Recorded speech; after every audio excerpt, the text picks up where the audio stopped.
Hello friends, good morning. Eminent coaching class में आप सबका वेलकम। चलिए आज हम क्या करेंगे, आज फिज़िक्स के नेक्स्ट चैप्टर की बात करेंगे। फिज़िक्स के चैप्टर सेकंड की बात करेंगे। इसके पहले मैथमेटिक्स का चैप्टर फर्स्ट सेट कंप्लीट हो चुका था और लगभग फिज़िक्स का चैप्टर फर्स्ट कंप्लीट हुए लंबा टाइम हो चुका था। चैप्टर सेकंड को इतना देर करने का रीज़न क्या था कि जो हमारी फिज़िक्स है मैथमेटिक्स पर डिपेंड करती है ना। और हम मैथमेटिक्स में जनरल चीज़ें पढ़ते हैं, लेकिन फ़िज़िक्स क्या होती है, फ़िज़िक्स में अप्लाइड मैथमेटिक्स होती है। मतलब हमको मैथ को कैसे अप्लाई करना है और उसको जानना सबसे ज़रूरी होता है। तो फिज़िक्स पढ़ने के पहले हमारे मैथ का जो बेस का क्लियर होना बहुत ज़रूरी होता है। इसलिए फ़िज़िक्स के वीडियोज़ आने में थोड़ा टाइम लगता है ना, जिससे आप मैथमेटिक्स के पार्ट्स को कंप्लीट कर पाए। लेकिन ऐसा भी नहीं कि हम मैथ को लेकर चलते रहें और फिज़िक्स को पीछे छोड़ दें। इस वजह से मैंने फ़िज़िक्स के टॉपिक को ज़्यादा मतलब ना तो देर कह सकते हैं ना तो फास्ट किया, क्योंकि टॉपिक ऐसे मैंने जैसे सिलेबस देखा तो जो हमारे फिज़िक्स में आने वाले टॉपिक हैं मैथ में वो कुछ मैथ के पार्ट्स में वो आगे के आने वाले सिलेबस पे मतलब नंबर ऑफ मैक्सिमम चैप्टर के बाद हैं, तो उनका अगर बेस मैं क्लियर करने के लिए टाइम लेता हूँ तो फिर फिज़िक्स का सिलेबस ज़्यादा धीरे होता है। इसलिए हम क्या करेंगे कि जो टॉपिक्स आएंगे जिनका अगर मैथ से रिलेशन है तो उस टॉपिक को हम यहीं पर क्लियर करेंगे। तो इसके पहले जो चैप्टर 1 कंप्लीट हुआ था, चैप्टर 1 था फिजिकल वर्ल्ड। फिजिकल वर्ल्ड में हमने जाना था कि फ़िज़िक्स क्या होती है और फिज़िक्स में हम किस चीज़ के बारे में पढ़ते हैं। आज हम पढ़ेंगे मेज़रमेंट के बारे में, यूनिट्स एंड मेज़रमेंट। जैसे कि आप इधर बोर्ड में देख रहे होंगे कि इस चैप्टर के कुछ पार्ट जो हमको अभी पढ़ने हैं वो यहाँ पर लिखे हुए हैं। तो चैप्टर सेकंड में हमको क्या पढ़ना है, यूनिट्स एंड मेज़रमेंट, जिसका आप बहुत पहले से नाम सुनते आए हो। यूनिट्स क्या होती हैं, मेज़रमेंट क्या होता है, किस तरीके से करते हैं, और हम डेली लाइफ में इनका यूज़ भी करते हैं। विदाउट मेज़रमेंट, देखो विदाउट यूनिट के तो मेज़रमेंट पॉसिबल नहीं होता। अगर यूनिट होगी तभी ही हम क्या कर पाएंगे, मेज़रमेंट कर पाएंगे। ठीक है, और हम अपनी डेली लाइफ में ये सारी चीज़ें करते भी हैं, है ना, हर टाइम। ठीक है, लगभग दिन में 24 आवर्स में मैक्सिमम नंबर ऑफ टाइम हम क्या करते हैं, मेज़रमेंट ही करते हैं। ठीक है, तो मेज़रमेंट हम पढ़ेंगे कि मेज़रमेंट होता क्या है। तो इसके पहले मैं ध्यान दिलवा दूँ कि चैप्टर जो फर्स्ट था, चैप्टर फर्स्ट से ये पूरा का पूरा टॉपिक रिलेटेड है। चैप्टर फर्स्ट में हमने पढ़ा था फिज़िक्स के बारे में, फिज़िक्स क्या होती है। ठीक है, तो फिज़िक्स जो है क्या है, फिज़िक्स एक ग्रीक वर्ड से बनी हुई है। फिज़िक्स किस वर्ड से बनी हुई है, ग्रीक वर्ड से बनी हुई है। और ग्रीक वर्ड वो कौन सा है, फिजिक। ग्रीक वर्ड ये कौन सा है, फिजिक। ठीक है, फिजिक का मतलब होता है नॉलेज ऑफ नेचर। फिजिक का मीन्स क्या होता है, यहाँ पर मैं लिखूँ इसको हम क्या बोल सकते हैं, नॉलेज ऑफ नेचर, मतलब नेचर का नॉलेज रखना। ठीक है, क्या होता है, किस वर्ड से बना हुआ है फिजिक्स, ग्रीक वर्ड से बना हुआ है। ग्रीक वर्ड कौन सा है, वो फिजिक है। ठीक, अब जिसको हम क्या बोलते हैं, जिसका मीन्स क्या होता है, नॉलेज ऑफ नेचर। तो हमने क्या देखा था कि साइंस की जब डेफिनेशन आई थी तो the systematic knowledge of nature, उसकी डेफिनेशन आई थी। तो ये जो हमारी फिजिक्स है, ठीक है, फिजिक्स क्या है, एक साइंस की ही ब्रांच आती है। ठीक है, तो फिजिक वर्ड का मीन्स क्या हो जाता है, नॉलेज ऑफ नेचर। अब नॉलेज ऑफ नेचर में हमको क्या देखने को मिलता है, हमने फिजिकल वर्ड में चैप्टर फर्स्ट में देखा कि फिजिक्स के अंदर जो भी नेचुरल फेनोमेना है, ठीक है, उसके बारे में हम क्या करते हैं, डीप स्टडी करते हैं कि नेचुरल फेनोमेना क्या होता है। ठीक है, किस तरीके से होता है, कैसे कैसे होता है ना। इस चीज़ को हमको पूरे के पूरे फिजिक्स में पढ़ना होगा। ठीक है ना, आगे आने वाले चैप्टर में भी पढ़ना होगा कि जो नेचुरल फेनोमेना है वो किस तरीके से होते हैं। अब जब नेचुरल फेनोमेना किस तरीके से होते हैं ये बात आ गई, तो मतलब जो उनका होने का तरीका है, ठीक है, कितना होगा। जैसे फॉर एग्जांपल के लिए हम बात कर लेते हैं कि भूकंप की बात कर लेते हैं। ठीक है, तो वो होगा, ठीक है, कब होगा ये भी हमको क्या करना पड़ता है, गेस करना पड़ता है। ठीक है, जो क्या होते हैं कि ये इन सारी चीज़ों को पता लगाते हैं, ठीक है ना। मौसम विभाग जो होता है वो इन सारी चीज़ों को पता लगाता है, तो क्या करता है, एजम्पशन करता है, पहले से प्रिडिक्शन करता है। हमने पिछले चैप्टर में देखा था, है ना, कि कोई भी चीज़ जो है हमारे फिजिक्स में ला कैसे बनता है, तो ला बनने की क्या थी, 6 कंडीशन थी। 6 कंडीशन में एक और भी क्या था कि प्रिडिक्शन भी था, है ना। तो पहले हम क्या करते हैं, प्रिडिक्शन करते हैं। अब प्रिडिक्शन करने के लिए हमको क्या करना पड़ेगा भाई, अगर भूकंप आ रहा है कितने अमाउंट में आएगा, इसकी मतलब ये हम देखते हैं ना कि कितना तेज होगा, कितना ज़्यादा ये अपना इफेक्ट शो करेगा।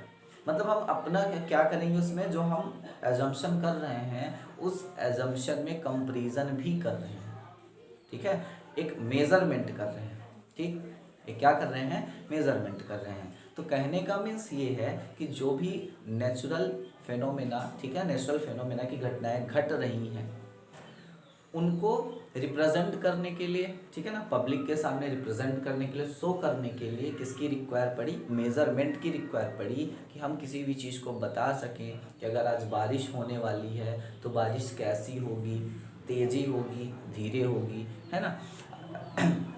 तूफान आने वाला है, तूफान कैसा होगा, ठीक है ना, उसकी कंडीशन क्या होगी, कितना ज़्यादा वो इफ़ेक्ट करेगा, ठीक है।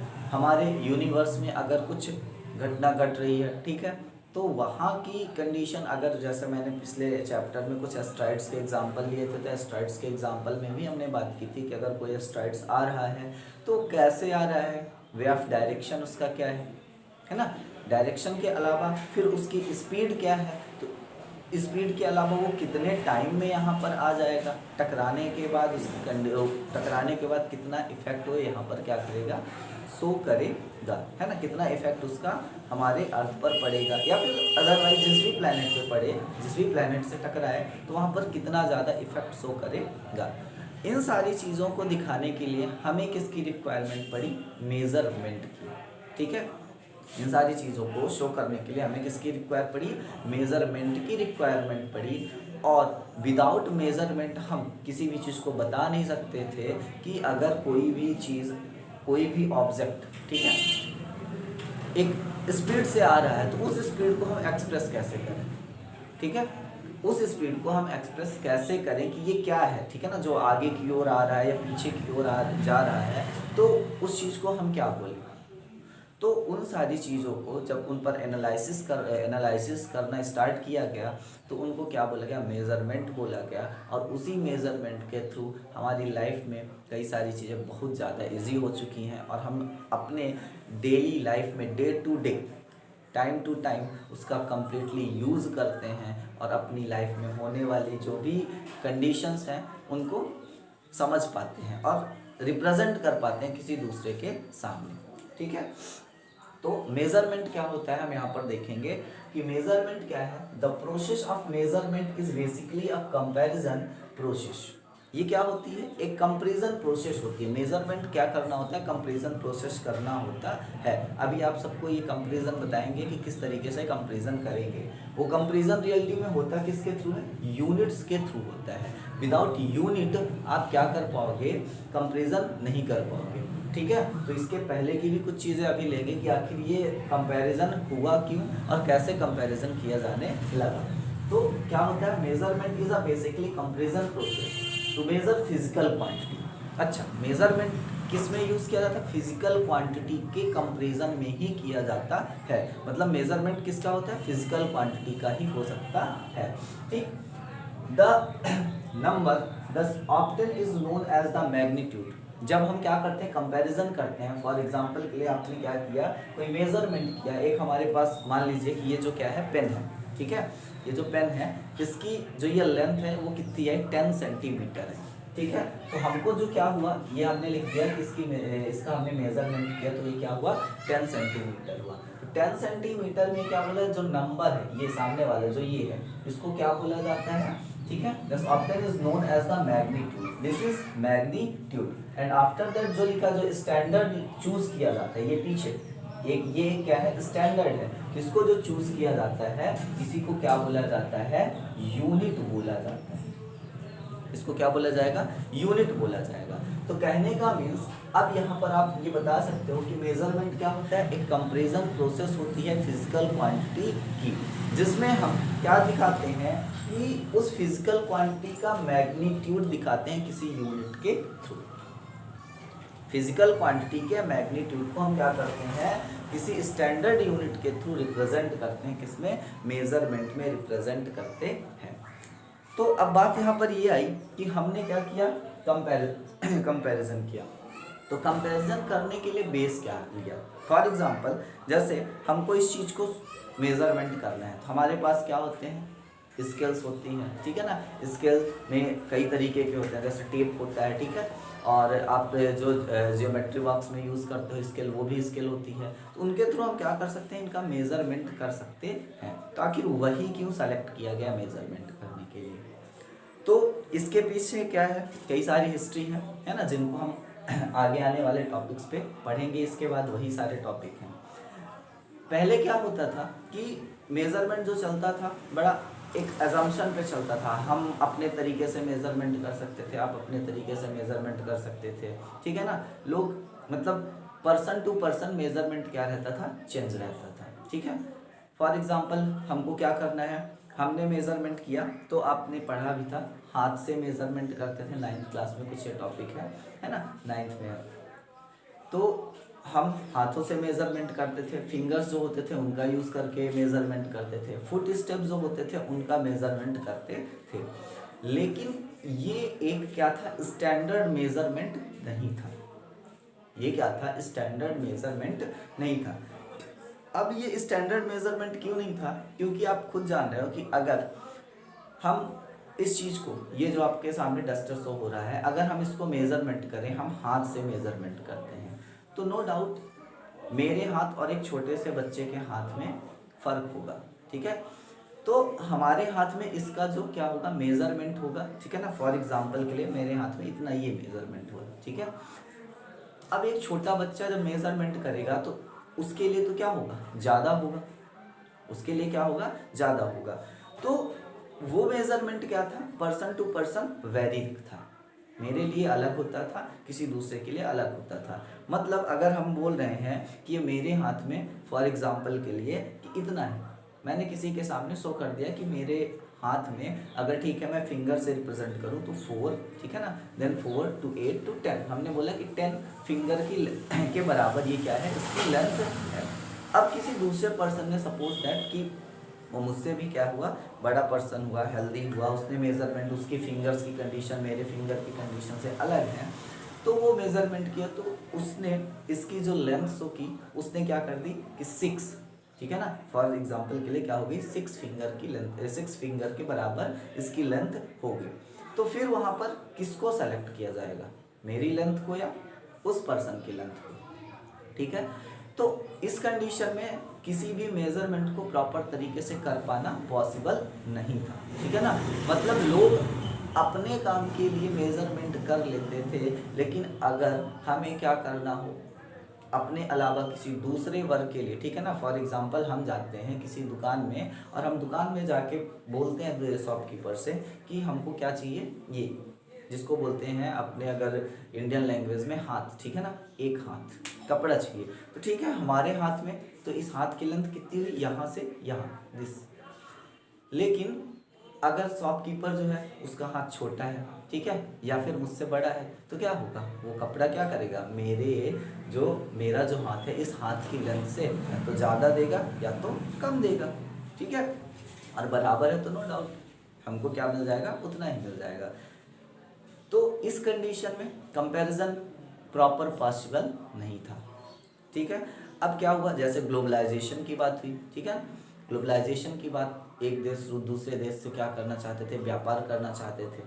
तो अब इस तरीके से पॉसिबल नहीं था कि हम बोल दें, फॉर एग्जांपल हम बोल दें कि अमेरिका से हम बोल दें कि भाई हमको क्या चाहिए, 10 हाथ कपड़े चाहिए। तो वो कैसे समझ पाएगा कि 10, वहाँ तो कुछ दूसरी यूनिट चलेगी ना, वहाँ कुछ दूसरी यूनिट चलती, तो वो कैसे समझेगा कि 10 हाथ कपड़ा ये किस तरीके से करेगा, मतलब हम किस तरीके से मेजरमेंट करके दें कि ये 10 हाथ कपड़े के बराबर हो। तो यहाँ पर क्या था, मेजरमेंट करना पॉसिबल नहीं था। उसके लिए क्या किया गया कि अभी जनरल सी बात हम अभी कर लेते हैं कि कंपैरिजन किस तरीके से किया गया। तो मान लीजिए कि हमने क्या किया कि इस पेन को 1 यूनिट मान लिया, इस पेन की लेंथ को हमने क्या माना, बेस माना। ये जो पेन हुआ इसकी जो लेंथ आई हमने क्या मान लिया, इसको बेस मान लिया। और हमने जैसे फॉर एग्जांपल के लिए हमने इस पेन से अपनी पूरी हाइट को मेज़र किया। तो मान लीजिए इस पेन की ये 10 पेन के बराबर हमारी क्या होगी, हाइट होगी। इस पेन के कितने बराबर, 10 पेन के बराबर हमारी क्या होगी, हाइट होगी। तो हम अपनी हाइट को कैसे रिप्रेजेंट कर सकते हैं, यहाँ पर अगर मैं देखूँ ये यहाँ पे से अगर मैं अपनी हाइट को शो करना चाहूँ तो हाइट को शो करने के लिए हमने क्या बता दिया कि 10 पेन, ये जो पेन है इस पेन के इस तरीके से 10 पेन के बराबर अगर हम इसको वर्टिकली रखना स्टार्ट करें तो 10 पेन के बराबर हमारी क्या हो जाएगी, हाइट हो जाएगी। तो यहाँ पर क्या हुआ, हमारी हाइट का कंपैरिजन किससे हुआ, पेन से हुआ। किससे हुआ, पेन से हुआ। तो पेन को क्या माना गया, यूनिट। पेन को क्या माना जाएगा, यूनिट। और ये जो 10 मतलब कितने टाइम यूज किया गया पेन को, 10 टाइम, तो वो क्या माना गया, मैग्नीट्यूड। उसको क्या बोला गया, मैग्नीट्यूड। तो यूनिट से कंपैरिजन कर देना, मतलब हम जैसे फॉर एग्जांपल के लिए आप मैथमेटिक्स में कई सारे क्वेश्चन आप देखते हो, जैसे हम बोल देते हैं कि राम की एज श्याम की ट्वाइस है, राम की एज श्याम की क्या है, ट्वाइस है। तो राम का कंपैरिजन हमने किससे कर दिया, श्याम से कर दिया, और श्याम के कितने से, ट्वाइस से। ठीक है ना, राम जो होगा श्याम का दुगना होगा। अगर राम की एज फॉर एग्जाम्पल के लिए 1 ईयर है, सॉरी श्याम की एज अगर 1 ईयर है तो राम की एज कितनी हो जाएगी, उसका ट्वाइस मतलब 2 ईयर। कंपेरिजन हो गया। तो सेम यूनिट में भी यही किया गया कि मेजरमेंट में भी यही किया गया कि किसी एक लेंथ अगर, अब देखिए जो मेजरमेंट होता है अलग अलग तरीके से होता है, हम आगे यहाँ पर देखेंगे। तो किसी एक ऑब्जेक्ट को क्या मान लिया गया, यूनिट मान लिया गया, ठीक है। और उस यूनिट के थ्रू किसी भी चीज़ को मेज़र करने के लिए उसके मल्टीपल्स लेना स्टार्ट कर लिए गए। फॉर एग्जांपल हम यहाँ पर इस लाइन को अगर मेजरमेंट करना चाहें, इस लाइन का अगर मेजरमेंट करना चाहें, इस पेन के थ्रू कर रहे हैं, तो 1 एंड 2 पेन के बराबर हो गई। तो बेस यूनिट हमारी क्या होगी, ये पेन हो गई। तो इसकी लेंथ हम क्या लिख सकते हैं, 2 पेन। इसकी लेंथ हम क्या लिख सकते हैं, 2 पेन। तो आई थिंक ये मेजरमेंट समझ में आया होगा कि मेजरमेंट कैसे करते हैं। तो मेजरमेंट डिपेंड रहता है किस पर, बेस यूनिट पर डिपेंड रहता है। देन बेस यूनिट के बाद हम क्या कर देते हैं, उसके आगे के मल्टीपल्स लिखना हम स्टार्ट कर देते हैं, मतलब कितने टाइम हम उस पेन का यूज कर रहे हैं। जैसे आप सेंटीमीटर की बात करते हैं, हमने यहाँ पर 10 सेंटीमीटर लिखा, तो सेंटीमीटर हमने सेंटीमीटर जो यूनिट ली, इस सेंटीमीटर को कितनी बार हमने यूज किया, 10 टाइम यूज किया। भाई सिंपल चीज़ कि यहाँ पर कोई सिंबल नहीं है तो उसका मीन्स आप क्या समझते हो, इनटू। ठीक है, तो हमने क्या किया कि सेंटीमीटर का कितने टाइम लिया, 10 टाइम लिया। ठीक है, सेंटीमीटर को हमने कितने टाइम लिया, 10 टाइम लिया, तो कितना आ गया, 10 सेंटीमीटर आ गया। तो ये तो एक स्टैंडर्ड यूनिट की बात की गई। ठीक है, तो मेजरमेंट जो अभी हम यूज कर रहे हैं, ठीक है, जो एसआई सिस्टम में यूज हो रहा है, वो एक कौन सी यूनिट को यूज किया जाता है, स्टैंडर्ड यूनिट को यूज किया जाता है। तो मेजरमेंट बेसिकली क्या होता है, कंपैरिजन होता है यूनिट्स एंड मैग्नीट्यूड के बीच में, हम ऐसा बोल सकते हैं। यूनिट्स एंड मैग्नीट्यूड के बीच में जो कंपैरिजन होता है उसी को हम क्या बोलते हैं, मेजरमेंट बोलते हैं। और दूसरी चीज, मेजरमेंट किसका किया जा सकता है, फिजिकल क्वांटिटी का। ठीक है, मेजरमेंट किसका किया जाता है, फिजिकल क्वांटिटी का। अभी जैसे देखिए हम यहाँ पर बोल दें कि हम यहाँ पर बोले कि मुझे बहुत गुस्सा आ रहा है, तो गुस्से को आप एक्सप्रेस नहीं कर पाओगे, रिप्रेजेंट नहीं, कितना आ रहा है, ठीक है ना, आप उसका वेट नहीं कर सकते, आप उसकी लेंथ को नहीं मेजर कर सकते, ठीक है ना, उसका मास नहीं निकाल सकते कि कितना ज़्यादा गुस्सा आ रहा है। ठीक है, तो this is not physical quantity, ये फिजिकल क्वांटिटी नहीं होगा, इसको हम मेजरमेंट नहीं कर सकते हैं। लेकिन अगर हम इस डस्टर को बोले तो इसको हम मेज़र कर सकते हैं, दिस इज इसकी लेंथ मेज़र कर सकते हैं, इसके विड्थ मेज़र कर सकते हैं, इसका मास निकाल सकते हैं। ठीक है, तो ये क्या हो जाएगी, फिजिकल क्वांटिटी हो जाएगी। तो फिजिकल क्वांटिटी किसको बोला जाता है, जिसको मेज़र किया जा सके। फिजिकल क्वांटिटी किसको बोला जाएगा, जिसको मेज़र किया जा सके। ठीक है, तो देखिए अब ये जो मेज़रमेंट है, मेज़रमेंट, ठीक है, मेजरमेंट करने के लिए हम किसी भी क्वांटिटी का क्या करते हैं, मेजरमेंट करते हैं। जैसे हमने ये पेन बोला तो दिस इज अ क्वांटिटी, ठीक है।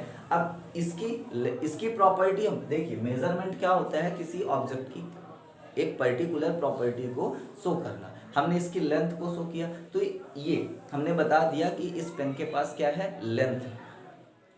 इस पेन के पास क्या है, लेंथ है, तो लेंथ है, this is a particular property of pen, ठीक। तो ये जो क्वांटिटी वर्ड है ये कहाँ से ओरिजिन हुआ है, लैटिन वर्ड क्वांटस से ओरिजिन हुआ है। इन छोटी छोटी चीज़ों को आप ध्यान रखिएगा, क्योंकि होता क्या है कि अगर हम पढ़ते हैं और ऐसे वर्ड को अगर ध्यान में रखते हैं तो डेफिनेशन क्लियर हो पाना ज़्यादा ईजी हो जाता है। और दूसरी चीज़, हम उस पर्टिकुलर जिस पार्ट को पढ़ रहे हैं उसका सेंस काफ़ी अच्छे तरीके से निकाल लेते हैं और दिमाग में सेट रहता है।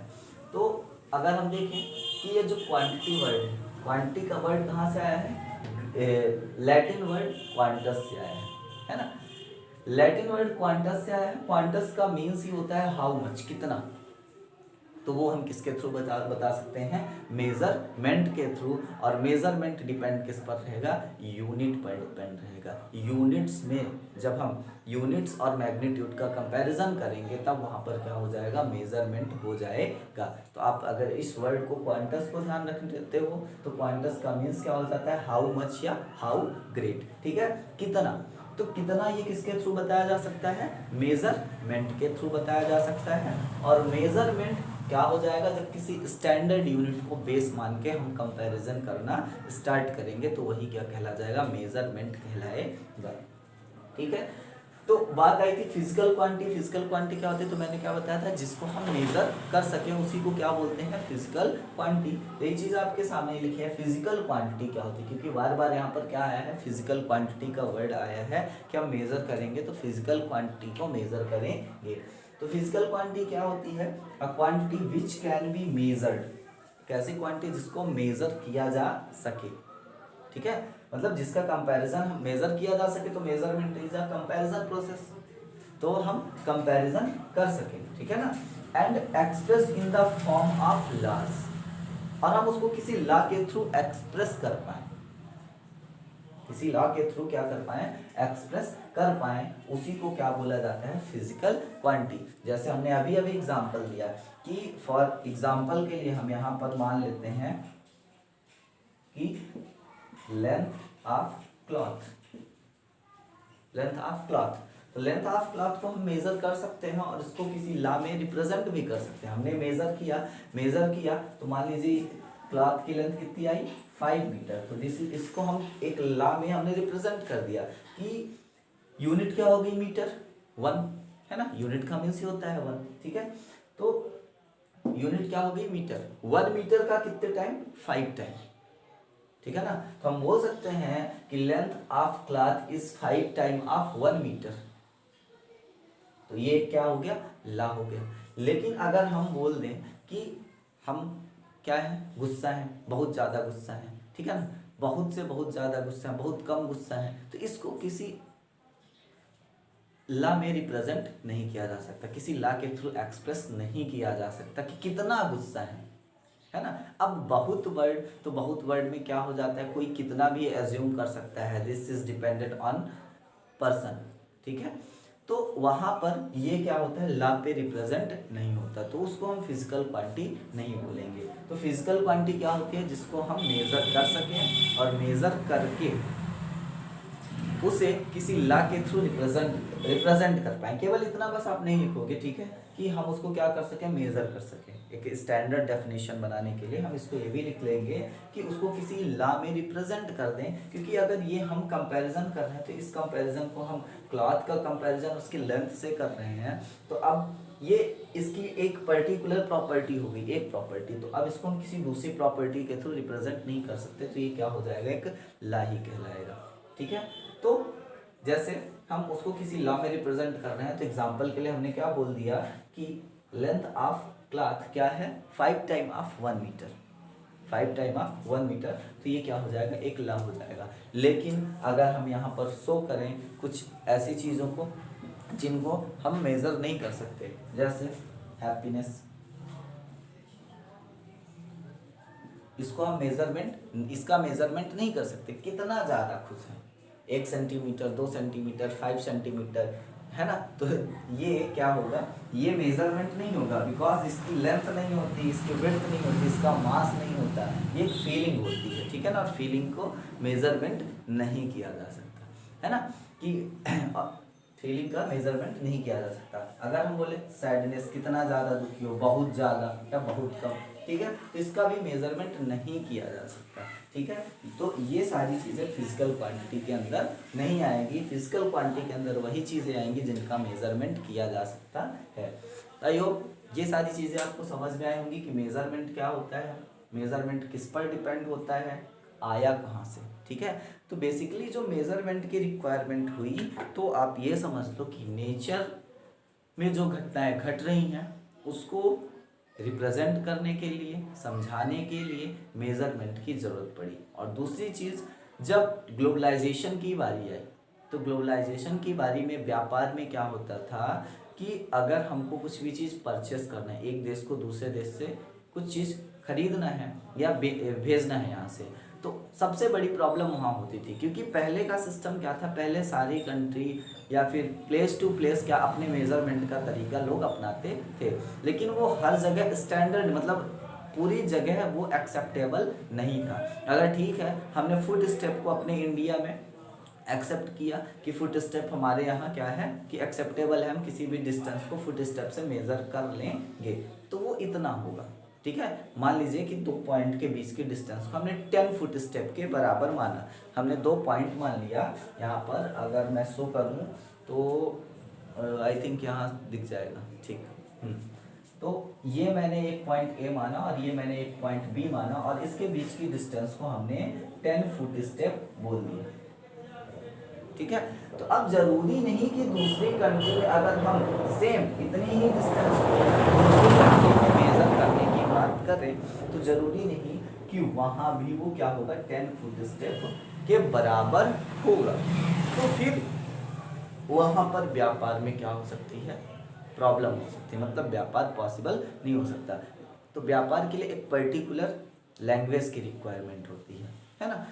तो वहाँ से मेजरमेंट की रिक्वायरमेंट हुई।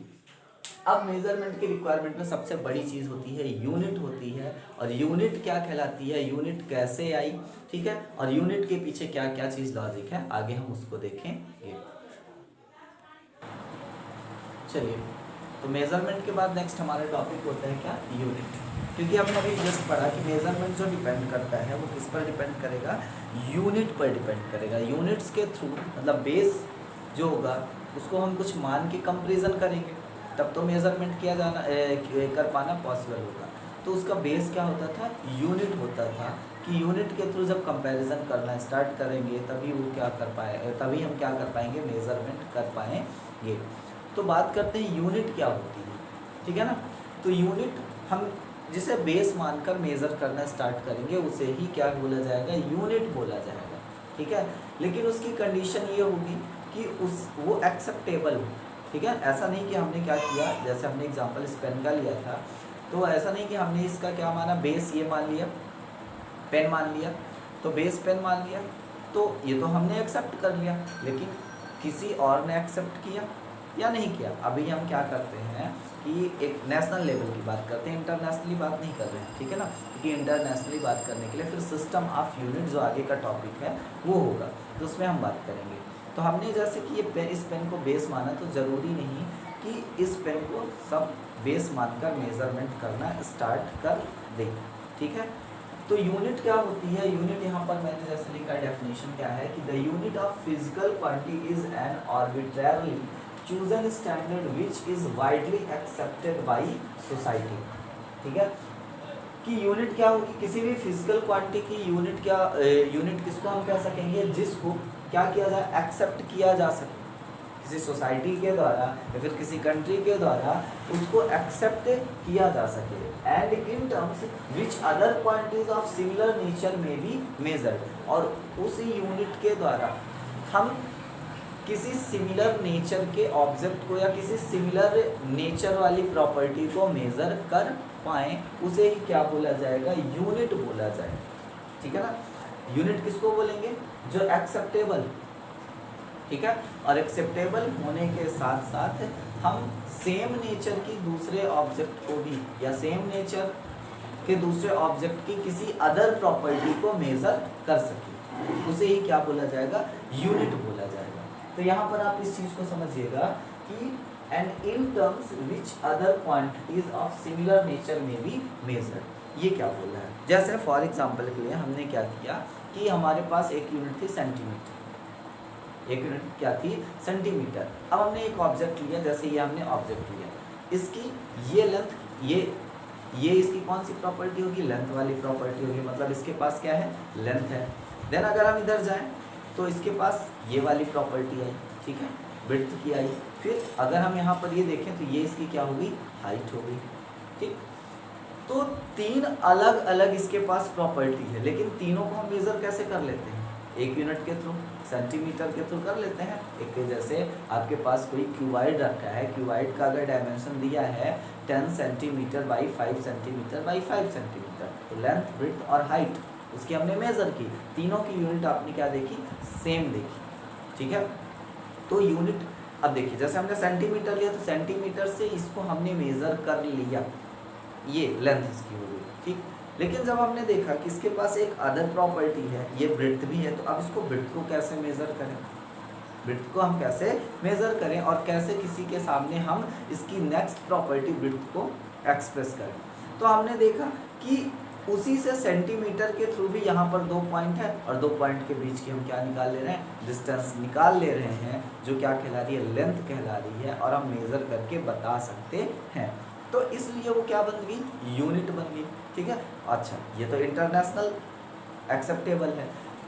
तो इंटरनेशनल एक्सेप्टेबल है क्योंकि वहाँ पर कई सारे सिस्टम ऑफ यूनिट आए जिनके थ्रू हमने क्या किया? वर्क किया और पढ़ा। कई सारे सिस्टम ऑफ यूनिट हमारे यहाँ चलते थे, जिसमें से एसआई सिस्टम को क्या किया गया? फॉलो किया गया। और एसआई सिस्टम क्यों फॉलो किया गया उसकी हम बात आगे करेंगे। तो यूनिट समझ में आया होगा, यूनिट किसको बोलेंगे? जो एक्सेप्टेबल हो, ठीक है। और एक्सेप्टेबल होने के साथ साथ उस यूनिट के थ्रू हम सिमिलर नेचर के ऑब्जेक्ट की अलग अलग प्रॉपर्टी को मेजर कर सकें और उसको लॉ में रिप्रेजेंट कर पाएँ, उसी को क्या बोला जाता है? यूनिट। जैसे कि अभी हमने इसका एग्जांपल दिया कि इसके दो अलग अलग नेचर है ना, दो अलग अलग नेचर की प्रॉपर्टी है, सॉरी दो अलग अलग प्रॉपर्टी हैं सेम नेचर की। दिस इज लेंथ, 2 पॉइंट के बीच की डिस्टेंस, और अगर हम इसकी बात करें विड्थ, तो ये भी 2 पॉइंट के बीच की डिस्टेंस। तो हमने देखा कि ये लेंथ का ही एक क्या है? पार्ट है, छोटा सा पार्ट है जिसको हम मेजर कर सकते हैं उसी के थ्रू, ठीक है, जो लेंथ के लिए यूनिट बनाई जाएगी। तो उसे क्या उसको हम क्या बोल सकते हैं? जो भी यूनिट जो भी जिसके थ्रू भी हम मेजर करेंगे उसको हम यूनिट मान लेंगे। जैसे हमने इस पेन के थ्रू रिप्रेजेंट किया, तो पेन के थ्रू रिप्रेजेंट किया, हमने बोल दिया इसकी लेंथ 1 पेन के बराबर है। और तो इस पेन से, इस पेन को हमने बेस माना, ठीक है। क्या इस पेन के थ्रू हम इसको मेज़र कर सकते हैं? तो अगर हम मेज़र, अच्छा इसको हम हाफ तो नहीं कर सकते, लेकिन अगर हम मेज़र यहाँ पर करें तो देख के बता सकते हैं कि इस पेन की हाफ लेंथ के बराबर क्या है, ठीक है। हाफ, इस यूनिट का जो हाफ है वही क्या है? इसकी विड्थ है। लेकिन अब आगे जब आप ये पढ़ोगे तो हमने इसके थ्रू इसको क्या किया? रिप्रेजेंट किया। इसकी 2 प्रॉपर्टी जो है सेम नेचर की, उसको हमने रिप्रेजेंट कर दिया। तो ये इसको हम क्या मान सकते हैं? यूनिट मान सकते हैं, ठीक है। लेकिन अब आगे आप ये भी पढ़ोगे कि जो यूनिट है, यूनिट को फ्रैक्शन में नहीं लिया जा सकता, ठीक है। आप हाफ, फोर्थ नहीं लिख सकते, ठीक है। उसके लिए यूनिट का मतलब ही क्या है? 1 है, ठीक है। आगे भी हम इसकी बात करेंगे जब प्रॉपर्टी पे चलेंगे तो, ठीक है ना, आगे वाले पार्ट में। तो इसको बोला जाता है क्या? यूनिट बोला जाता है। अच्छा, यूनिट की जो प्रॉपर्टी होती है, यूनिट की प्रॉपर्टी क्या होती है? इसकी जो साइज है प्रैक्टिकल होनी चाहिए, सुटेबल होनी चाहिए, मतलब ऐसी साइज होनी चाहिए जिससे हम ना तो एक कहा जाए तो ना ज़्यादा बड़ी ना ज़्यादा छोटी, ठीक है, जिससे एक जगह से दूसरे जगह पर हम अगर जिसको मान रहे हैं यूनिट, ठीक है, तो यूनिट मानेंगे तो कोई ऑब्जेक्ट बनेगा, ठीक है ना, किसी ऑब्जेक्ट को ही तो यूनिट मानेंगे। तो प्रॉपर हम जब सुटेबल साइज होगी तो हम उसको एक जगह से दूसरी जगह पर ले जा सकेंगे, और उसकी लिमिट होगी कि हम कितनी छोटे ऑब्जेक्ट को मेज़र कर सकेंगे और कितने बड़े ऑब्जेक्ट को मेज़र कर सकेंगे। तो उसको हम क्या बोल सकते हैं, प्रैक्टिकल साइज बोल सकते हैं, सुटेबल साइज बोल सकते हैं। दूसरी चीज़ इसकी इजिली रिप्रोड्यूसिबल, मतलब आसानी से इसको क्या किया जा सके, बनाया जा सके। फॉर एग्जांपल कि हमने एक बार बना दिया, हमने ही एक बार बनाया, अब हम उसको वो किसी वजह से क्या हो गई, ख़राब हो गई, ठीक है, बेकार हो गई, तो हम उसको दोबारा बनाने में एबल ना हो तो वो फिर यूनिट नहीं हो जाएगी। रिप्रोड्यूसिबल हो मतलब दोबारा हम उसको आसानी से बना सकें। या फिर सपोज करिए हमने बना लिया, ठीक है, तो वो हमने किसी के साथ किसी को नहीं दिया कि हम तुमको नहीं देंगे भाई ये मेज़र करने के लिए, लेकिन अगर उसे पता है कि इस यूनिट को इस तरीके से अरेंज करके बनाया जा सकता है तो दूसरा बना ले। अब ऐसा नहीं कि हमने बना लिया सामने वाला ना बना पाए, ठीक है, जब हमारी कंट्री ने बना लिया और हमने नहीं बताया, किसी हमने उसको देने से मना कर दिया दूसरी कंट्री को, लेकिन उसकी मेथड्स को हमने क्या किया, शेयर कर दिया, तो वो भी बना लिया, तो इजीली उसको क्या बोला जाएगा, रिप्रोड्यूसिबल बोला जाएगा। यूनिट इजीली रिप्रोड्यूसिबल होना चाहिए। साथ ही साथ एक टाइम के साथ चेंज नहीं होना चाहिए, टाइम के साथ बदलना नहीं चाहिए। अब कैसे नहीं बदलेगा भाई, अगर जैसे हमने इसको मान लिया तो ये बदलना नहीं चाहिए, मतलब इसकी लेंथ विड्थ, ठीक है ना, इसकी जो भी प्रॉपर्टी है ये चेंज ना हो। तो ये डिपेंड करती है फिजिकल कंडीशन पर। यहाँ पर दो टॉपिक अलग अलग आ गए हैं आपके बुक में जो दिए हैं, वो टॉपिक अलग अलग दिए हैं, दोनों में से दोनों को कंबाइन करके आपको देखना होगा कि जो इसकी ये चेंज नहीं होगा टाइम के साथ। तो कैसे, अगर फिजिकल कंडीशन का इस पर इफेक्ट नहीं पड़ना चाहिए तभी ये चेंज नहीं होगा। जैसे फॉर एग्जांपल के लिए आपने लेंथ वाली मेज़र करने के लिए रॉड ली, चैन होती है ना, मेज़र करने के लिए जब सर्वे करने के लिए लोग जाते हैं तो बड़ी बड़ी क्या लेते हैं, चैन लेते हैं। अब वो चैन किसकी बनी होती है, मेटल की बनी होती है। मेटल में आप जानते हो कि क्या होता है कि टेम्परेचर का इफेक्ट पड़ता है ना, टेम्परेचर के अलावा उसमें कई सारी फिजिकल कंडीशन होती है जिसका इफेक्ट पड़ता है, तो वो ख़राब हो जाएगी, तो वो टाइम के साथ वो बदल जाएगी। जैसे कि ज़्यादा, जैसे हमने क्या किया कि एक मतलब जो हमारे पास क्या है कि चैन है वो लोहे से बनी हुई है। अब लोहे से बनी हुई है तो टाइम टू टाइम वो क्या होगा, जैसे उसमें रस्टिंग होगी, जब रस्टिंग होगी तो क्या हो जाएगा, धीरे धीरे ख़राब हो जाएगा, ठीक है, तो उसमें वो बदलने लगेगा।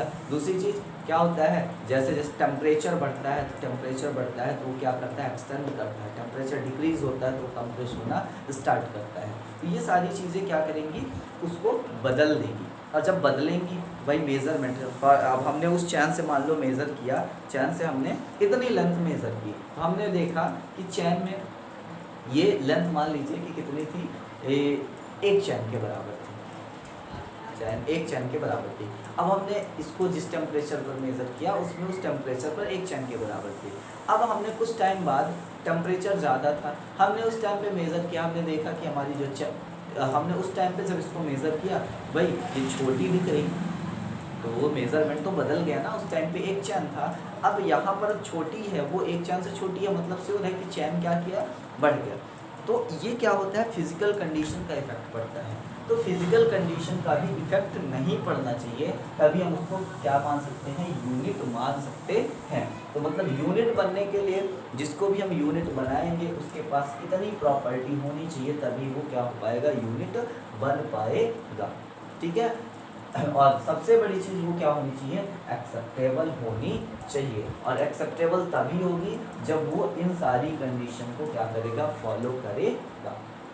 इसके लिए क्या हुआ, स्टैंडर्ड यूनिट की रिक्वायरमेंट थी। मतलब ऐसा हम क्या चीज़ मान लें जो एक्सेप्टेबल हो और ये सारी की सारी प्रॉपर्टी को क्या कर ले, मेज़र कर ले, तो स्टैंडर्ड यूनिट की रिक्वायरमेंट। अब हम धीरे धीरे क्या कर रहे हैं, अपने सिस्टम ऑफ यूनिट की तरफ बढ़ रहे हैं।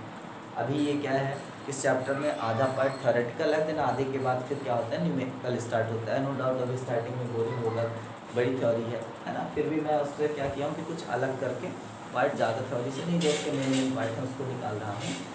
तो यहाँ पर हम बात करेंगे स्टैंडर्ड किसको मानेंगे, ठीक है ना, मतलब किस चीज़ को यूनिट माना गया। अब जब यूनिट में आ गया कि एक्सेप्टेबल होनी चाहिए, और एक्सेप्टेबल तभी होगी जब ये सारी प्रॉपर्टी को, ये जो चार प्रॉपर्टी, इन चारों प्रॉपर्टी को फॉलो करेगा तब। तो बात आई कि हम किसी भी चीज़ को स्टैंडर्ड माने, तो स्टैंडर्ड किसको बोला गया कि the actual physical embodiment of the unit of a physical quantity is known as standard of that physical quantity। अच्छा, स्टैंडर्ड मानने की कंडीशन क्या हुई कि जो फिजिकल क्वांटिटी एक बार हम मेज़र कर दें, जैसे हम यहाँ पर एग्जाम्पल लिख के बता रहे हैं, एग्जाम्पल हम एक मान लेते हैं लेंथ ऑफ रॉड, ठीक है ना। रॉड की लेंथ हमने मेजर की और रॉड की लेंथ जो आई अभी जो हमारे पास यूनिट है उनमें हम बात करते हैं, तो हमने मान लिया कि लेंथ ऑफ रॉड कितना हो गया 5 मीटर। लेंथ ऑफ रॉड क्या हो गया 5 मीटर। अब इसको आप क्या करो, चाहे 10 साल बाद मेजर करो, ठीक है, चाहे 10 मिनट बाद मेजर करो, उस रॉड की लेंथ हमारे जिसको हमने यूनिट माना उसमें 5 मीटर ही बार बार आएगी, उसमें कितनी आएगी 5 मीटर बार बार आएगी। तो वो यूनिट क्या हो जाएगी, स्टैंडर्ड यूनिट हो जाएगी। यही यहाँ पर बोला है कि actual physical environment of the unit of a physical quantity, ठीक है ना। किसी भी यूनिट का जो एक्चुअल एनवायरनमेंट होगा, actual physical environment, actual physical environment कहने का मतलब जो इन चारों प्रॉपर्टी को फॉलो कर रहा, मतलब टाइम टू टाइम चेंज ना हो रहा हो, रिप्रोड्यूसिबल हो, ठीक है, और प्रैक्टिकल उसकी साइज हो, उसकी बात कर रहा है। उसी को क्या माना गया, स्टैंडर्ड माना गया। जैसे यहाँ पर मीटर, तो मीटर की जब आप डेफिनेशन देखोगे कि भाई मीटर क्या होता है, मीटर कैसे बना, तो उसकी बड़ी अजीबोगरीब डेफिनेशन है, ठीक है। तो उस पर आपको डेफिनेशन केवल दिमाग में मतलब ये जानना है कि आया कैसे नॉलेज के लिए, ठीक है। बाकी तो हम ऑलरेडी ये देख लेते हैं कि 1 मीटर में क्या है 100 सेंटीमीटर आते हैं, फिर उसके बाद 100 सेंटीमीटर के बाद फिर जो mm होता है, ठीक है, mm में कितना होता है, ये सारी चीज़ों को हम जब डिस्कस करेंगे तब ये सारी वो चीज़ें पता चल जाएगी। तो लेंथ ऑफ रॉड 5 मीटर, तो इसको क्या माना गया, स्टैंडर्ड मान लिया। ये क्या हुआ, स्टैंडर्ड। तो मीटर क्या हुआ, स्टैंडर्ड हुआ, क्योंकि मीटर में जो रॉड की लेंथ थी वो नहीं बदली। आज हमने 5 मीटर मेज़र किया, 5 ईयर बाद अगर हम मेज़र करेंगे तो भी 5 मीटर होगा, 5 मिनट बाद मेज़र करेंगे तब भी वो क्या होगा 5 मीटर ही होगा।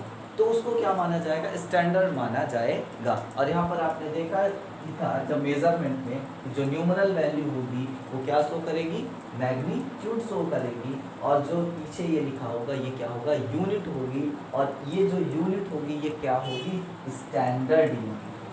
यहाँ पर हम ऐसे कुछ भी नहीं लिख देंगे कि क्या है, वो क्या होगी, स्टैंडर्ड यूनिट होगी, मतलब प्रॉपर क्या हो, एक्सेप्टेबल हो, हर कोई इसको क्या कर सका हो, एक्सेप्ट कर लिया हो, उसी को हम क्या बोलेंगे, स्टैंडर्ड यूनिट बोलेंगे। अब हमारे पास जो स्टैंडर्ड यूनिट थी उस स्टैंडर्ड यूनिट को 2 पार्ट में डिवाइड किया गया, fundamental unit and derived unit. तो fundamental unit and derived unit को पढ़ने से पहले, क्योंकि इसके जस्ट बाद का टॉपिक होगा fundamental unit and derived unit, उसको पढ़ने से पहले हम थोड़ी सी सिस्टम ऑफ यूनिट पे जाएंगे कि सिस्टम ऑफ यूनिट क्या था, मतलब क्योंकि उसको पढ़े बगैर फंडामेंटल यूनिट को और डेराइव्ड यूनिट को समझ पाना पॉसिबल नहीं होगा, है ना। तो हम यहाँ बात करेंगे जो स्टैंडर्ड यूनिट ली गई वो किस बेस पर ली गई, और हमारे यहाँ कौन कौन सी, मतलब अगर देखा जाए तो मेज़रमेंट के लिए कौन कौन से सिस्टम चलते थे मेज़रमेंट के लिए, फिर उसमें से सबसे अप्लीकेबल सिस्टम कौन सा हुआ, कौन सा लिया गया, एसआई क्यों लिया गया, और एसआई सिस्टम में क्या क्या चीज़ें आई, इस पर हम बात करेंगे, ठीक है।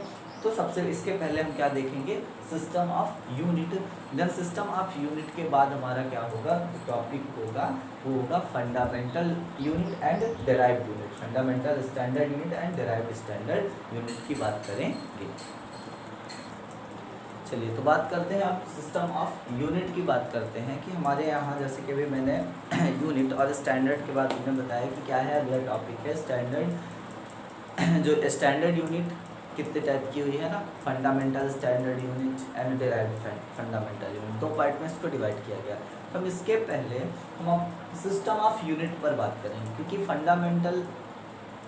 Fundamental standard unit and derived standard unit में क्या होगा, हम पर्टिकुलर किसी यूनिट को लेकर बात करेंगे और वहाँ पर एक्सप्लेन करेंगे, तो बिना सिस्टम ऑफ यूनिट को समझे आप उसको नहीं जान सकते। इसलिए छोटा सा टॉपिक है सिस्टम ऑफ यूनिट, और उसको आप सब जानते हो, सब लोग उससे फैमिलियर हो, तो उस पर थोड़ा सा हम डिस्कस कर लेते हैं। देन फिर इसके बाद जो हमारा नेक्स्ट वीडियो होगा उस पर हम आगे के टॉपिक पर बात करेंगे। देखिए हमारे यहाँ पहले क्या था कि सिस्टम ऑफ यूनिट कितने थे, 3 सिस्टम ऑफ यूनिट थे जो अलग अलग कंट्रीज़ में लिए जाते थे। तो मोस्टली यहाँ पर जो क्या हुए 3 सिस्टम यूनिट में कौन सा हुआ, CGS सिस्टम चलता था, FPS सिस्टम चलता था और MKS सिस्टम चलता था, ठीक है। तो CGS सिस्टम मोस्टली क्या था, फ्रेंच सिस्टम था, एफपीएस जब ब्रिटिश लोग आए तब उन्होंने क्या लगाया, एफपीएस सिस्टम यूज़ किया। फिर इन दोनों से थोड़ा सा मिला जुला कर क्या किया गया, एक नया सिस्टम एमकेएस फिर बना, जो जिसको क्या किया गया, ग्लोबलाइजेशन में थोड़ी सी हेल्प की। तो देखिए जो फ्रेंच सिस्टम था, सीजीएस सिस्टम जिसको बोला जाता था, फ्रेंच लोग जिसको यूज़ करते थे, फ्रांस के लोग मोस्टली इसको यूज़ किया करते थे। तो सीजीएस सिस्टम, सी सेंटीमीटर, जी ग्राम, एस क्या सेकेंड। तो देखिए ये जो सिस्टम था वो अभी हमने पहले जो यूनिट हमने लिया, तो यूनिट में हमने क्या बोला था कि पर्टिकुलर क्या किया जाए, जिसको भी यूनिट माना जाए तो वो यूनिट क्या करे कि सेम नेचर की प्रॉपर्टी वाले, सेम नेचर की प्रॉपर्टी रखने वाले अलग अलग ऑब्जेक्ट को क्या किया जाए, मेज़र किया जा सके। तो यहाँ पर उन्होंने टोटल क्या किया, किसी भी ऑब्जेक्ट के 3 नेचर निकाले, ठीक है, मतलब 3 अलग अलग नेचर निकाले जिसके थ्रू कई सारी चीज़ों को वो मेज़र कर पाते थे। जैसे उन्होंने क्या किया, सेंटीमीटर लेंथ के लिए यूज़ किया, ग्राम मास के लिए यूज़ किया, और टाइम के लिए क्या यूज़ किया, सेकंड यूज़ किया, ठीक है। इसको क्या बोला जाएगा, CGS system, centimetre gram second. FPS British जब आया उन्होंने चलाया, तो उन्होंने जो डिस्टेंस थी है ना, लेंथ थी, लेंथ के लिए वो क्या यूज़ किया, फुट, ठीक है। और जो वेट करते थे, मास जो निकालते थे, मास के लिए क्या यूज़ किया, पाउंड। और फिर वही टाइम के लिए भी उन्होंने भी क्या किया, सेकंड यूज़ किया। तो इसका मीन्स एफपीएस मतलब फुट पाउंड सेकंड। और फिर देन इसके बाद एमकेएस यूनिट जो थी, एमकेएस सिस्टम ऑफ यूनिट थी, उसमें डिस्टेंस के लिए मीटर लिया गया, और मास के लिए किलोग्राम लिया गया, और टाइम के लिए क्या लिया गया, सेकंड। तो कहा जाए तो तीनों में टाइम के लिए सेम यूनिट को बेस माना गया, वो क्या माना गया, सेकंड माना गया, ठीक है ना। बाकी सबने डिस्टेंस के लिए और फिर किसके लिए, मास के लिए बदला था, ठीक है। डिस्टेंस और मास को उन्होंने क्या किया था, अपने अपने अकॉर्डिंग बदल दिया गया था। लेकिन अगर फिर देखा गया कि अगर हम इन 3 सिस्टम को फॉलो करके चलते हैं तो ग्लोबलाइजेशन में, जब ग्लोबलाइजेशन की कंडीशन होगी, ट्रेड होगा एक कंट्री का दूसरे कंट्री के साथ, तो सपोज करिए कि किसी कंट्री में, ठीक है ना, जैसे फ्रेंच कंट्रीज जो है वहाँ पर क्या चलता है, सीजीएस सिस्टम अगर चल रहा है, और एक जगह क्या चल रहा है, एफपीएस सिस्टम, ठीक है ना। इंग्लैंड वगैरह में अगर एफपीएस सिस्टम चल रहा है तो आप सिंपल सा मान सकते हो कि अगर इंग्लैंड के लोगों को अगर व्यापार करना हो, कहाँ से, फ्रांस से व्यापार करना हो, तो वो किसी भी ऑब्जेक्ट को अगर मंगा रहे हैं, ठीक है, उन्होंने बोला ठीक है, मान लीजिए कि शुगर उनको लेना है, उन्होंने बोला कि हमको 10 पाउंड शुगर चाहिए। भाई ब्रिटिश के लोग क्या बोलेंगे, पाउंड में वहाँ का अपना मास मेजर करेंगे, 10 पाउंड हमको शुगर चाहिए। तो ये क्या फ्रांस के लोग उस 10 पाउंड को समझ पाते, नहीं समझ पाते। वो तो भाई मास को क्या समझ जाते, ग्राम से समझ पा रहे थे। मास को किससे समझ जाते, ग्राम से समझ जाते। तो ये क्या था, बड़ा क्या कहने का मतलब कि बड़ा अजीबोगरीब कंडीशन आ चुकी थी कि किस तरीके से क्या किया जाए, ऐसी क्या कंडीशन आ जाए कि हर कंट्री के लिए एक सेम मेजरमेंट हो, सेम कंपैरिजन प्रोसेस हो, जिससे हम क्या कर सके, आगे ग्रोथ कर सके और हमारी लैंग्वेज दूसरी कंट्री समझ सके, है ना। क्योंकि आप देखो अभी तो हम यहाँ पर पर्टिकुलर क्या कर रहे हैं, मास, डिस्टेंस और टाइम पर बात कर रहे हैं, लेकिन जैसे अगर हम यूनिवर्स की बात करें, ठीक है, तो जो सैटेलाइट वगैरह जो यहाँ से छोड़े जाते हैं, ठीक, उन पर बात की जाए तो जो सेंटर होते हैं, रिसर्च सेंटर होते हैं, उन रिसर्च सेंटर में एक ही कंट्री के साइंटिस्ट नहीं होते, अलग अलग कंट्री के साइंटिस्ट होते हैं, और जो वो वर्क होता है प्रॉपर हर कंट्री के, मतलब वो पूरे वर्ल्ड के लिए होता है, किसी एक कंट्री का नहीं होता, ठीक है। वो करने वाली कंट्री होती है, लेकिन उस कंट्री में अलग अलग कंट्रीज़ के साइंटिस्ट होते हैं, ठीक है। आप अभी देख लो जैसे अमेरिका में जो रिसर्च सेंटर है वहाँ पर इंडियन साइंटिस्ट भी वर्क कर रहे हैं। तो भाई क्या हुआ कि जो सिस्टम ऑफ यूनिट ली गई, वो क्या ली गई, यूनिक ली गई, तब तो वो हमारी लैंग्वेज को समझ पाए, जो साइंटिफिक लैंग्वेज थी उसको क्या कर पा रहे हैं, समझ पा रहे हैं। तो इन सब में क्या था, ये सारी चीज़ें मुश्किल थी, ट्रेड कर पाना मुश्किल था, और जो हम अगर करते यूनिवर्स पे बात करते है ना, पूरे वर्ल्ड पे बात करते, वो भी क्या था, मुश्किल था, इस पे समझ पाना मुश्किल था। तब क्या किया गया कि एक नया सिस्टम लाया गया जिसको हम क्या बोलते हैं, इंटरनेशनल, मतलब फ्रेंच वर्ड अगर बोले, फ्रांस वर्ड में बोले तो इंटरनेशनली यूनिट्स बोलते हैं, जिसका शॉर्ट फॉर्म एब्रीविएशन होता है SI यूनिट्स, SI यूनिट्स, ठीक है ना। इंटरनेशनल सिस्टम ऑफ यूनिट जिसको हम बोलते हैं, SI को क्या बोलते हैं, इंटरनेशनल सिस्टम ऑफ यूनिट, ठीक है, international system of unit, SI unit. तो जिसका एब्रीविएशन होता है क्या, SI सिस्टम। इसको अगर हम फ्रेंच वर्ड में देखें, क्या फ्रेंच में क्या बोला जाएगा, इंटरनेशनली यूनिट्स। इंटरनेशनल यूनिट्स में क्या किया गया कि इन तीनों सिस्टम को कंबाइन किया गया, और मोस्टली किसको कंबाइन किया गया कि जो फ्रांस का ये फ्रेंच सिस्टम था, CGS सिस्टम और MKS सिस्टम को कंबाइन करके एक नया सिस्टम ऑफ यूनिट बना दिया गया, और वो नया सिस्टम ऑफ यूनिट क्या हुआ, SI यूनिट्स हुआ।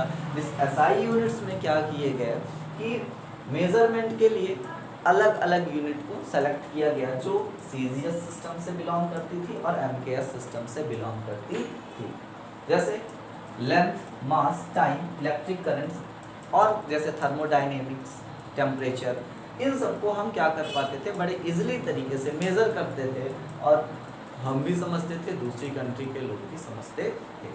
अब जब ये क्या किया गया, ये बना लिया गया। अच्छा देखिए, यहाँ पर हमने इस system of international system of unit में अभी हमने ये नहीं बताया कि लेंथ की यूनिट, लेंथ तो हमने मान ली कि लेंथ हो गई, लेकिन इसको मेज़र कैसे करेंगे ये अभी हमने नहीं लिखा, क्योंकि इसमें सिस्टम ऑफ इस SI सिस्टम ऑफ यूनिट में 7 फंडामेंटल यूनिट ली गई, और 7 फंडामेंटल यूनिट कौन सी ली गई उसकी हम बात करेंगे आगे, ठीक है।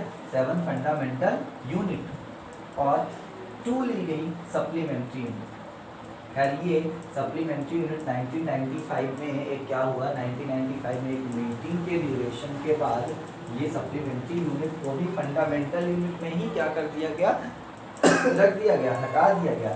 लेकिन हमारी बुक अभी अपडेटेड नहीं है, ठीक है ना। जो हम बुक है उसमें, जो अपडेटेड बुक है आप उसमें देखोगे तो उसमें सीधे लिखा गया है कि 2 सप्लीमेंट्री यूनिट जो रखी गई थी उनको बाद में हटा दिया गया था, और हटाने का रीज़न भी दिया गया था, उसको मैं आगे डिस्कस करूँगा जब आगे का टॉपिक होगा।